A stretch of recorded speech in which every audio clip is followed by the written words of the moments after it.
Olá, voltamos com o curso preparatório para o OBMEP. O tema ainda é aritmética, só que o conteúdo agora é a divisão euclidiana. O que é a divisão euclidiana? Divisão euclidiana é aquela mesma divisão que nós aprendemos nas séries iniciais. Por exemplo, 13 dividido para 4. Nós aprendemos o quê? Que para dividir 13 para 4, aqui tem que ser 3, porque 3 vezes 4 dá 12. Não posso escolher 4, porque 4 vezes 4 dá 16, passa, né? 3 vezes 4 dá 12, 12 para 13, 1. E a divisão euclidiana é exatamente isso, não há muito segredo. Lembrando que numa divisão euclidiana, o dividendo é igual ao divisor vezes mais o resto, é o divisor vezes o quociente mais o resto, ou seja, o 13 eu posso fazer 4 vezes 3, dividendo vezes divisor, mais o resto. Tá? Agora suponha que eu queira fazer essa divisão diferente. Eu quero fazer assim, 2 vezes 4 vai dar 8, né? 8 para 13 dá 5. É uma divisão euclidiana, está correto isso aqui? Observem que o 13 eu posso fazer 4 vezes 2 mais 5, que é o meu suposto resto. Isso aqui está correto. Ok? Agora, isso aqui, essa forma aqui, essa expressão representa uma divisão euclidiana, está correto? Vamos lá. O que diz o teorema da divisão euclidiana? Sejam A e B números naturais, ou seja, dividendo e divisor, com B diferente de zero. Claro que não existe divisão para zero. Existem dois números naturais, Q e R, tais que, isso aqui nós já falamos, né? Que o dividendo é igual ao divisor vezes o quociente mais o resto, mas não é qualquer resto. O resto tem que obedecer a isso aqui. O resto tem que ser no mínimo zero e tem que ser no máximo B menos 1.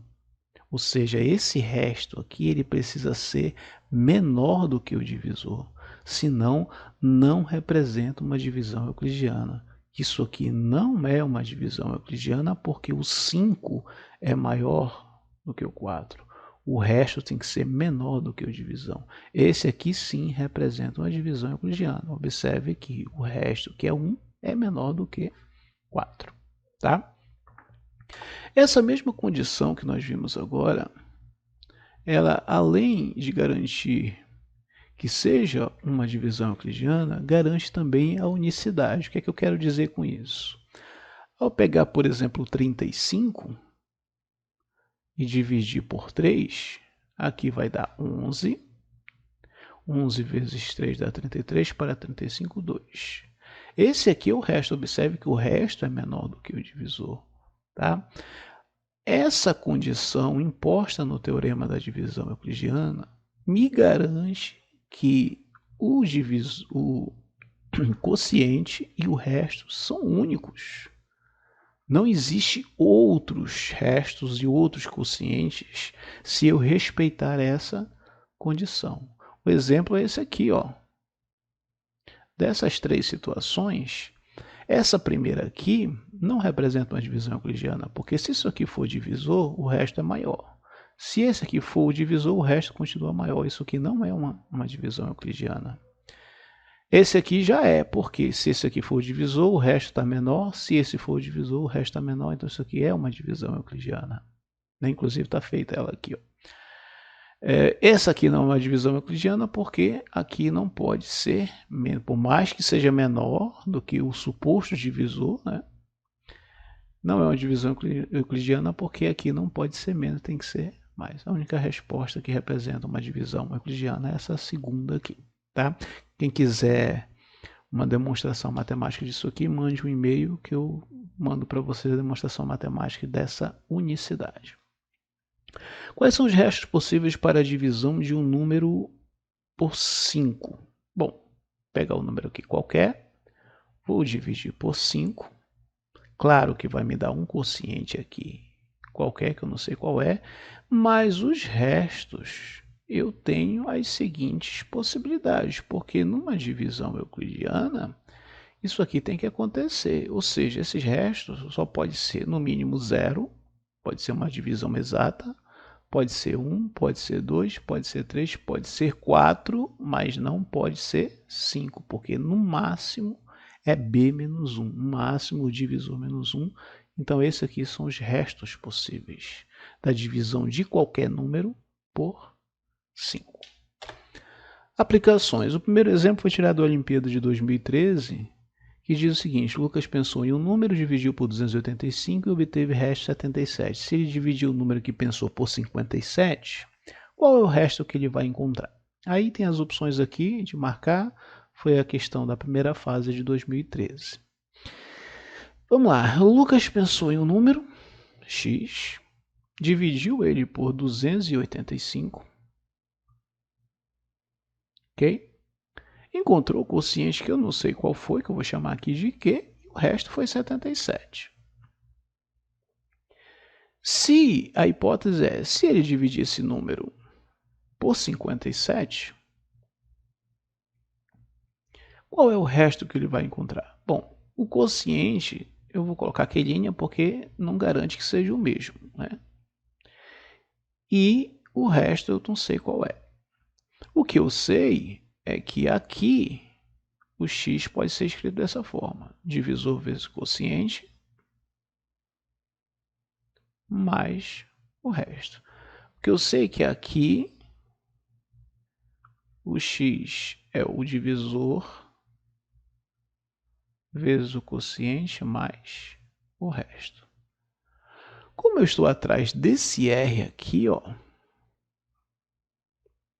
eu preciso reescrever essa expressão de forma que eu encontre o múltiplo de 57 somando com um r qualquer. Né? Como é que eu vou encontrar o múltiplo de 57? Bom, 285 dividido por 57, já que eu quero o múltiplo de 57, vamos ver se vai dar exato, né? 4 vezes 7 dá 28, 4 vezes 5, 20, está longe ainda, né? Deixa eu fazer aqui, eu acho que é o 5 vezes 5, 25, 200, eu acho que é o 5, vamos ver se 5. 5 vezes 7, 75, vai 3, 5 vezes 5, 285, vai 285, pronto, então aqui vai ficar, ó, o x eu posso fazer 57 vezes 5, vezes Q, ok? Mas, ora, eu tenho que fazer aqui com que fique somente um R. E aqui tem que ser um múltiplo de 57. Então, se tem que ser um múltiplo de 57, eu vou desmembrar esse 77 em uma soma de 57 com alguma coisa. Vai ser 57 mais 20. Ok? Então, ó, 57 aqui, eu tenho a minha multiplicidade. Então, fica 57 vezes 5Q mais 1 mais 20. Aqui, ó, olha quem é o nosso Q'. Nosso Q' aqui é o 5Q mais 1. Né? E aqui é o múltiplo de 57. E claro que esse aqui só pode ser o nosso resto. Tá? Então, a resposta 20. O segundo exemplo da Olimpíada de Matemática de 2006 diz o seguinte: a figura representa o traçado de uma pista de corrida. Os postos, A, B, C e D são usados para partidas e chegadas de todas as corridas. As distâncias entre postos vizinhos em quilômetros estão indicadas na figura, e as corridas são realizadas no sentido indicado pela flecha, ou seja, no sentido anti-horário. Por exemplo, uma corrida de 17 km pode ser realizada com partida em D e em chegada em A. Vamos lá, partida em D, vamos verificar se é verdade. Chegada em A, 4, 5, 7, com 6. Vamos lá, partida em D, chegada em A, 4, 5, 7, com 6 dá 13, com 4 dá 17, fechou. Letra A. Quais são os postos de partida e chegada de uma corrida de 15 quilômetros. Vamos apagar isso aqui para ficar melhor a visualização. Bom, 15 não, perdão, 14 quilômetros, né? Fica 14 parte em A. Deixa eu ver. 3, 9, 13, isso, parte em A. 3 com 6 dá 9, com 4 dá 13 e com 1 dá 14. Então, parte de A e chega em B. Né? Normalmente a questão de Olimpíada, a primeira questão ela é a mais fácil, né? E vai tendo uma ordem crescente de dificuldade. Vamos para B. E para uma corrida de 100 km, quais são esses postos? Bom, 100 km, o que eu tenho que pensar? Bom, 100 km ele vai dar várias voltas, né? Então, devemos pensar no seguinte, se ele der uma volta completa, 4, 5, 7, 13. Cada volta dá 13 quilômetros. Então, se a corrida tem 100 quilômetros, então vou dividir por 13 para saber quantas voltas vai dar 100 aqui, né? Lógico, tem que dividir por 13. Que vai dar 6, 3 vezes 6, não, 7, 3 vezes 7, 21, 8, 3 vezes 8, 24, passa. 64, então vai dar 7. 13 vezes 7 dá 21, com mais 2, 91 para 100, dá 9. O que acontece? Escolhendo aqui um ponto posto qualquer A, B, C, D, ele vai dar 7 voltas, esse 7 aqui. E depois ele precisa percorrer mais 9 quilômetros. Né? Então, gente, ó, se ele, por exemplo, se eu pensar no posto A, quando eu der 7 voltas, eu vou parar no ponto A e aí eu preciso só correr atrás dos 9. Se eu escolher o ponto B e der 7 voltas, eu vou parar no ponto B e depois eu tenho que correr atrás do 9 para saber em que posto eu devo terminar. Então, independentemente da quantidade de voltas, independentemente de quantos quilômetros eu vou andar, o que eu preciso analisar é só o resto. Né? É o resto que vai me dizer onde eu vou parar, não importa a quantidade de voltas. Então, analisando 9 quilômetros, o que eu posso fazer? 1, 2, 9. Pronto, ó. 3 com 6, 9. Eu vou partir do A e vou chegar no D. Ou seja, melhor ainda, né? Vou partir do A, vou dar 7 voltas e vou parar no D. Tá? Mostra que é possível realizar corridas com extensão igual a qualquer número inteiro. Que coisa bacana, né? Olha, como foi visto aqui na letra B, e essa é a vantagem da Olimpíada, você vai resolvendo as questões de acordo com a dificuldade. Vai dar mais fácil, mais difícil, e normalmente as questões estão encadeadas. Os passos que você seguiu para resolver A e B podem ser, né? Não é bem uma regra, mas normalmente você aplica na questão C seguinte. Observe que nós analisamos somente o resto. Independentemente de quanto é a quilometragem a ser percorrida em uma corrida, quando você vai dividir por 13, não importa a quantidade de voltas, como foi explicado na questão B. Né? O que importa é você analisar o resto. É o resto que vai dizer se a corrida é possível ou não, se você tem como você parar num posto e partir de um posto e chegar em outro, etc. Então, nesse caso, quais são os restos possíveis? Se o divisor é 13, nós aprendemos que vai do 0 até no máximo 12, né? Não pode ser 13. Então basta você analisar todos esses restos possíveis. Se você comprovar que todos esses restos possíveis é possível fazer uma corrida nessa pista aqui, então você provou para qualquer número inteiro. Porque não importa a quantidade de voltas, não importa a quilometragem, não importa o resto. Ok? Bom, 0 não há o que fazer, né? Porque não existe corrida 0. Mas o 1 é de A para B. Deixa eu apagar aqui para ficar melhor a visualização.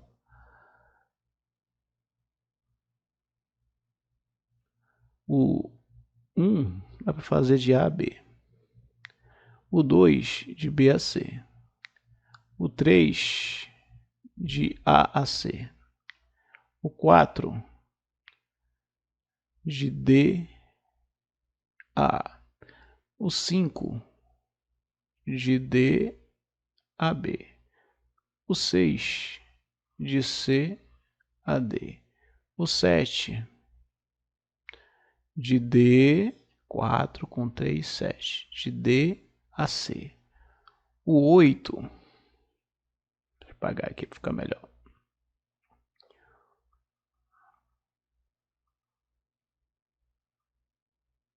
O 8 dá para fazer de B a D. O 9 de A a D. O 10 de C a. O 11 de C a B. E o 12 eu posso fazer de B com 6 dá 8. Pronto. Se eu consigo fazer para todos os restos uma corrida, eu posso fazer para qualquer número inteiro x. Bastava escrever isso aí lá na Olimpíada, claro que argumentando essas afirmações. Terceiro exemplo. Essa aqui é da UBMED 2017, também é da segunda fase. Júlia faz o seguinte cálculo com os números inteiros positivos. Ela escolhe um número, eleva esse número ao cubo e subtrai desse cubo o próprio número. Veja na figura que o resultado do cálculo de Júlia com o número 2 é igual a 6. Ela pegou o 2, elevou ao cubo, subtraiu por o próprio 2, deu 8, né? E 8 menos 2 dá 6. Ou seja, basta levar o número ao cubo, subtrair dele mesmo. Então vamos lá. Qual é o resultado do cálculo de Júlia com o número 3? Então eu devo elevar ao cubo e subtrair o próprio 3. 3 ao cubo dá 27. 27 menos 3 dá 24. Qual é o número que deve ser escolhido por Júlia para que o resultado do cálculo seja 1320? Bom, aqui tem que fazer algumas tentativas, né?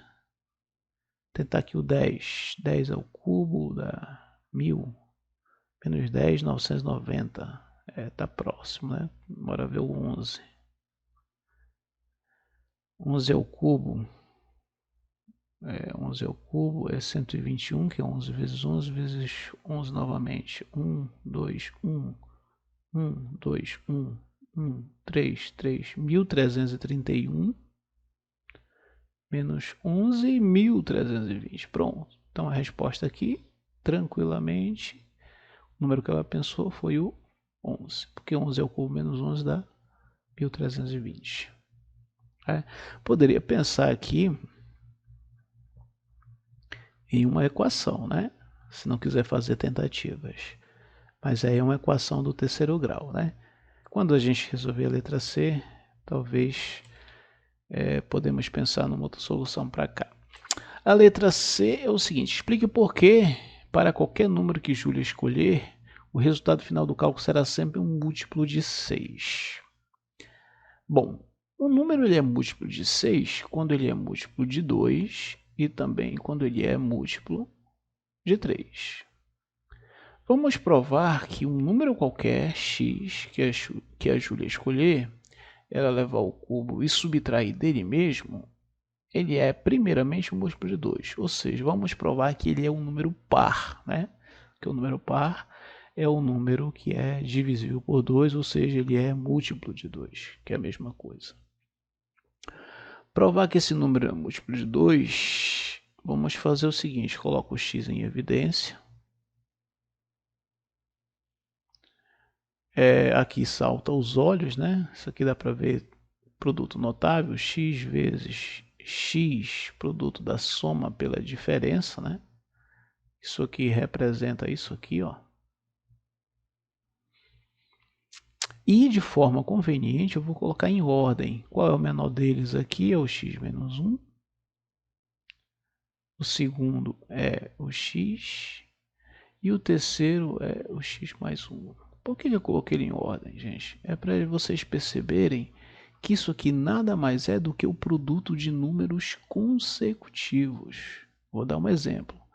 Se o x for 4, aqui 4 menos 1 dá 3, o x é 4 e 4 menos 1 dá 5. Sempre será um produto de 3 números consecutivos. Ora, aqui eu posso argumentar tranquilamente lá na prova, dizendo que se eu tenho um produto de 3 números consecutivos, pelo menos um deles é par. Né? Se pelo menos um deles é par, então esse número ele é divisível por 2 e ele é, portanto, múltiplo de 2. Por que ele é múltiplo de 2? Porque como é uma sequência, um produto de 3 números consecutivos, então pelo menos um deles é um número par. Se é par, é divisível por 2. Resolvido. Temos que provar agora que ele é múltiplo de 3. Bom, se ele é múltiplo de 3, vamos analisar esse produto aqui, ó. Vamos supor que x menos 1 não seja múltiplo de 3. Eu vou trabalhar com esse x menos 1. Poderia pegar qualquer um dos três, né? Eu vou trabalhar com x menos 1. Vamos supor que ele não seja um número múltiplo de 3. Então, ele pode ser de duas formas.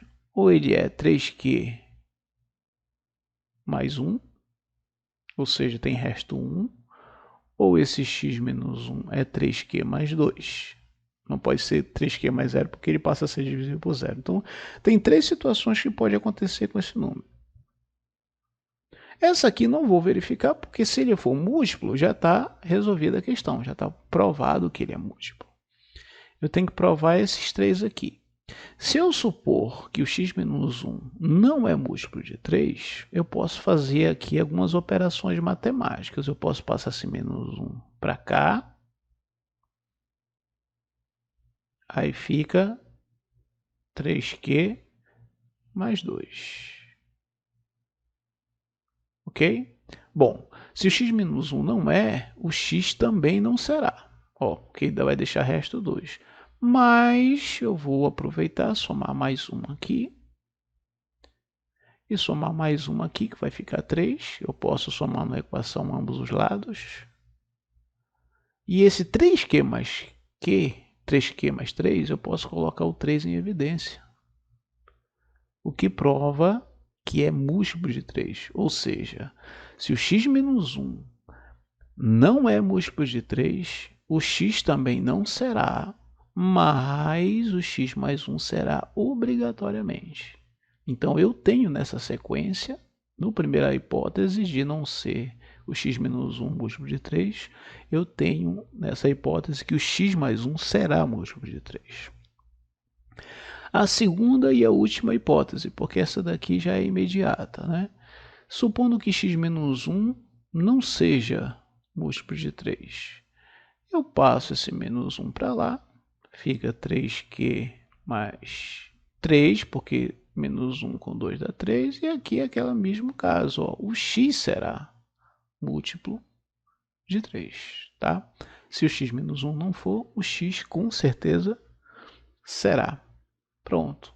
Em qualquer uma das hipóteses possíveis, nós temos aqui que pelo menos um deles será múltiplo de 3. Como já foi provado que é múltiplo de 2, então 2 vezes 3 é 6, também será múltiplo de 6. Aqui são os exercícios. Eu peço que vocês resolvam, mandem as respostas para mim por e-mail, e lá eu vou dar um feedback de quais estão corretas. Essas são as referências. E aqui o meu muito obrigado, pedindo que vocês se inscrevam lá no meu canal. Basta digitar esse nome lá no YouTube e esse aqui é o e-mail para vocês mandarem o exercício, ok? Obrigado e até a próxima.